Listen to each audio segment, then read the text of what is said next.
So friends, I'm making my recipe of beetroot hummus right now and I'm going to share it with you, of course.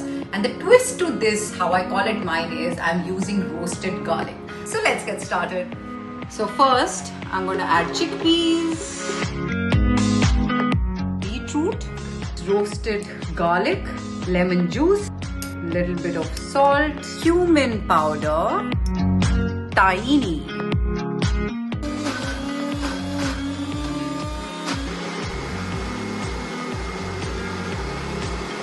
and our beetroot hummus is ready.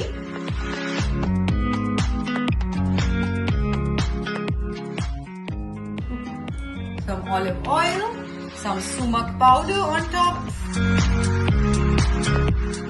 and our beetroot hummus is ready.